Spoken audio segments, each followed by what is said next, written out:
तो चलिए आज का लेक्चर है लेक्चर नंबर 8 और आज हम लोग पढ़ने वाले फॉरेन एक्सचेंज रेगुलेशन एक्ट। ये वर्ड से ही रेगुलेट करने का वर्ड आया है। और एक है फेमा, मतलब वर्ड से ही समझ में आ रहा होगा कि यहाँ पे मैनेजमेंट होने वाला है। रेगुलेशन हार्ड वर्क है और वर्ड है, और मैनेजमेंट इजी वर्क है। ठीक है, अब देखो फॉरेन एक्सचेंज रेगुलेशन एक्ट फेरा को इनेक्टेड किया गया था to regulate control foreign exchange, control करना कि कितना फॉरेन एक्सचेंज होना चाहिए। To conserve foreign exchange reserve, अपने पास फॉरेन जो रिजर्व रहती है वो लिमिटेड रहती है, तो उसको कंजर्वेशन किया जाता था, मतलब अच्छे चीजों में यूज हो, तो इस वजह से इसको कंजर्व किया जाता था। तो ये ऑब्जेक्टिव था फेरा का। ठीक है, अब अप्रोच इट वाज स्ट्राइटेंड लॉ, मतलब रफ लॉ था, रिजिड लॉ था। ठीक है, with focus on regulating foreign exchange regulation including payment कितना होगा, रेमिटेंस कितना होगा, फॉरेन इन्वेस्टमेंट कितना होगा, ये सारी चीजों के ऊपर कंट्रोल करता था कौन? तो फेरा। अभी एडमिनिस्ट्रेटिव, पहले के टाइम में आरबीआई और ईडी ये दोनों मिलके क्या कर रहे थे, चला रहे थे फेरा को। क्रिमिनल ऑफेंस, अगर कोई भी किसी ने धोखाधड़ी किया गलती से भी, तो उसके ऊपर क्या ऑफेंस लगता था? क्रिमिनल ऑफेंस लगता था। क्रिमिनल ऑफेंस मतलब क्या? उसको स्ट्रिक्ट पेनल्टीज लगेगा और इम्प्रिजनमेंट मतलब जेल होने के भी चांसेस है, पैसा भी लगेगा और जेल भी होगा। ठीक है, अब इसके फीचर्स देखो तो फॉरेन इन्वेस्टमेंट को रेस्ट्रिक्ट कर रहा है कि इंडिया में ज्यादा फॉरेन इन्वेस्ट नहीं होना चाहिए। टेक्नोलॉजी को रेस्ट्रिक्ट कर रहा है कि फॉरेन से इंडिया में कोई नई टेक्नोलॉजी नहीं आनी चाहिए। फॉरेन करेंसी में जो डीलिंग्स होती है उसको डिस्करेज करता है, प्रमोट नहीं करता है। और required authorisation for most transaction involving foreign exchange, मतलब आपको परमिशन लेना पड़ेगा। आपको कोई भी ट्रांजेक्शन फॉरेन ट्रांजेक्शन करना है, फॉरेन एक्सचेंज से रिलेटेड ट्रांजेक्शन करना है, तो आपको परमिशन लेना किससे?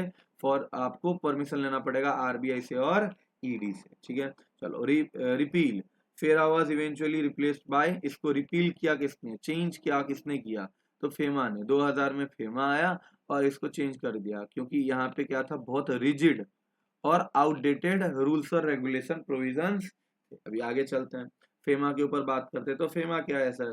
तो FEMA was introduced to facilitate external trade and payment and promote orderly development and maintenance of foreign exchange market. तो यहाँ पे जो गवर्नमेंट रहेगी एज अ फैसिलिटेटर के ऊपर काम करती है, और रेगुलर अपडेट होता रहता है। हाँ, इस लॉ में रेगुलर अपडेट होता रहता है, जिससे कि एक्सचेंज जो है, फॉरेन एक्सचेंज जो है वो क्या रहे, मेंटेन्ड रहे। ठीक है, क्या रहे, मेंटेन्ड रहे। ठीक है, अभी आगे चलो। Approach, FEMA is more liberal, liberal मतलब कि आजाद मिलेंगे, मतलब आप खुद से खुद की डिसीजन ले सकते हो, हर जगह आपको गवर्नमेंट के परमिशन मांगने की जरूरत नहीं है। और एंड फैसिलिटेटिव, फैसिलिटेटिव मतलब आपको फैसिलिटेट करेगा, आपको हेल्प करेगा, आपको आपके ट्रांजेक्शन करने में, with a focus on managing foreign exchange rather than controlling it.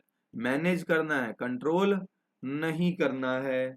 Administrative, the act is administrated by RBI and ED, यहाँ पे भी आरबीआई और ईडी ही फेमा को भी चलाने वाले पर्सन है। अभी आगे देखो, सिविल ऑफेंस, वहां पे क्रिमिनल ऑफेंस होता था, जहाँ पे आपको इम्प्रिजनमेंट भी होता था और फाइन भी पे करना पड़ता था, लेकिन यहाँ पे आपको इसको सिविल ऑफेंस बना दिया गया।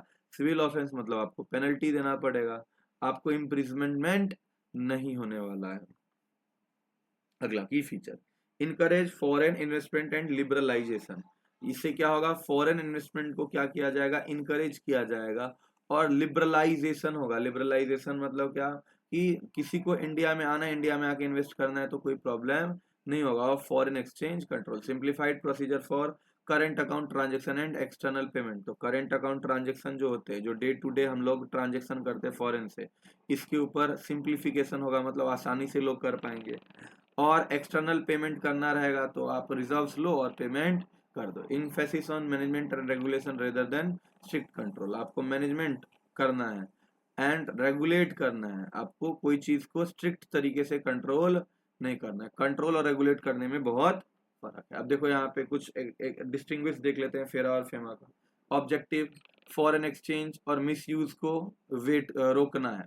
और यहाँ पे एक्सटर्नल ट्रेड और पेमेंट और मेंटेन फॉरेन एक्सचेंज मार्केट, इसका फोकस क्या है, एक्सटर्नल ट्रेड करना, पेमेंट करना, पेमेंट लाना, और फॉरेन एक्सचेंज मार्केट में अपना काम करना, ये इसका फोकस है फेमा का। फेरा वाज अ कंट्रोलर और ये क्या है, फेमा क्या है, इज अ फैसिलिटेटर। अप्रोच क्या था, रेगुलेटिव एंड रेस्ट्रिक्टिव, यहाँ पे कंट्रोल किया जा रहा था, यहाँ पे फैसिलिटेट और लिबरल है, मतलब ज्यादा कंट्रोल किया नहीं जा रहा है। Nature of offence, nature of offence यहाँ पे क्रिमिनल ऑफेंस होता था, यहाँ पे सिविल ऑफेंस अभी पढ़ाया था। पेनल्टी, इनप्रिजनमेंट एंड फाइन, यहाँ पे फाइन्स भी, मॉनेटरी पेनल्टीज भी, और प्रिजनमेंट नहीं होगा। Administrative, administrated by RBI, RBI और ईडी के द्वारा चलाया जाता है, ये भी आरबीआई और ईडी के द्वारा चलाया जाता है। स्कोप ऑफ फॉरेन इन्वेस्टमेंट, तो यहाँ पे स्ट्रिक्ट रेस्ट्रिक्शन था, आप ज्यादा इंपोर्ट नहीं कर सकते हो, ज्यादा एक्सपोर्ट नहीं करते सकते हो। लेकिन फेमा आया तो आपने क्या किया, फॉरेन इन्वेस्टमेंट को भी जो है प्रमोट किया, और एक्सपोर्ट इंपोर्ट भी हमारा बढ़ा। अगला करेंसी डीलिंग, टाइट कंट्रोल था करेंसी में, फॉरेन करेंसी आप जल्दी इजीली ले नहीं सकते हो, लेकिन आज के टाइम में सिंप्लीफाइड प्रोसीजर है जिससे कि आप करेंसी में डील कर सकते हो, फॉरेन करेंसी में। अगला current account transaction, current account transaction मतलब क्या, जो डे टू डे ट्रांजेक्शन होते थे वो रिक्वायर्ड प्रायर अप्रूवल, जो डे के डे ट्रांजेक्शन होते हैं ना, उसके ऊपर भी आरबीआई से प्रायर अप्रूवल लेना पड़ता था। लेकिन आज के टाइम में automatic approval for most transaction, ज्यादातर ट्रांजेक्शन में आपको अप्रूवल लेना पड़ता नहीं। अप्रूवल मतलब क्या, परमिशन।